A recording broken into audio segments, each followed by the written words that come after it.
deuxièmes avis en médecine de la reproduction et préservation de la fertilité, c'est quelque chose qui a complètement son intérêt parce que les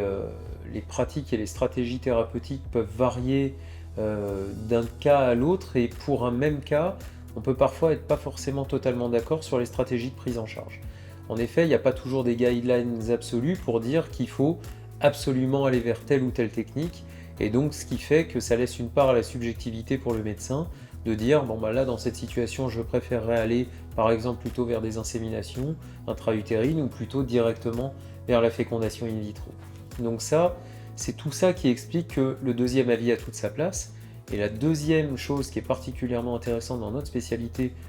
pour ce qui est des deuxièmes avis, c'est qu'on n'a pas forcément l'absolue nécessité d'examiner les patients. Et on peut très bien faire une analyse de dossier qui soit parfaite, on va dire, sans examen clinique, puisque les examens complémentaires vont largement suffire à nous permettre de donner notre avis et notre stratégie thérapeutique.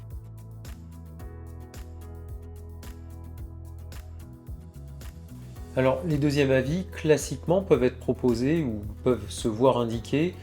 pour des patientes qui sont souvent les cas les plus fréquents, on va dire, c'est les femmes qui sont les couples, et donc pour lesquels la femme va commencer à avancer un petit peu en âge, ou le couple va se retrouver en échec répété de fécondation in vitro, où on va leur dire bon ben voilà, je ne peux plus rien faire pour vous, on va vous orienter plutôt vers ce qu'on appelle le don d'ovocytes. Donc ne plus faire un enfant avec leurs propres gamètes et avec leur propre génétique, mais plutôt les orienter vers un don. Et donc,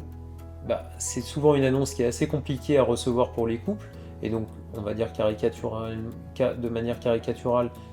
pour la femme, puisque c'est le don d'ovocytes qui est souvent proposé. Et bien dans cette situation, les couples vont souvent, avant d'aller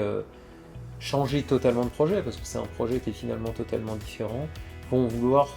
être certains qu'il n'y a pas une éventuelle autre alternative et vont vouloir volontiers prendre ce deuxième avis. Après, on a aussi les cas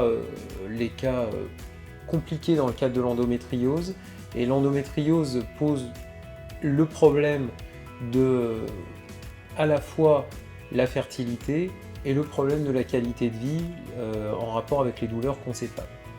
Et la frontière entre le moment où il va falloir opérer pour ne pas forcément être délétère pour la fertilité, mais éventuellement même pour améliorer la fertilité, elle n'est pas très très claire. Et elle peut varier d'un praticien à l'autre, elle peut varier d'un cas personnel à l'autre en fonction de la symptomatologie de la femme et en fonction de son projet en termes de reproduction. Et donc là, les deuxièmes avis vont être volontiers indiqués parce que c'est finalement quelque chose qui va pouvoir s'orienter de manière totalement différente vers une prise en charge en congélation d'ovocytes si la femme est célibataire avant une éventuelle chirurgie, ou vers une assistance médicale à la procréation avant une chirurgie, ou parfois même, si la symptomatologie douloureuse est au premier plan, aller volontiers vers la chirurgie en première intention pour essayer éventuellement d'améliorer la situation locale et la fertilité de la femme.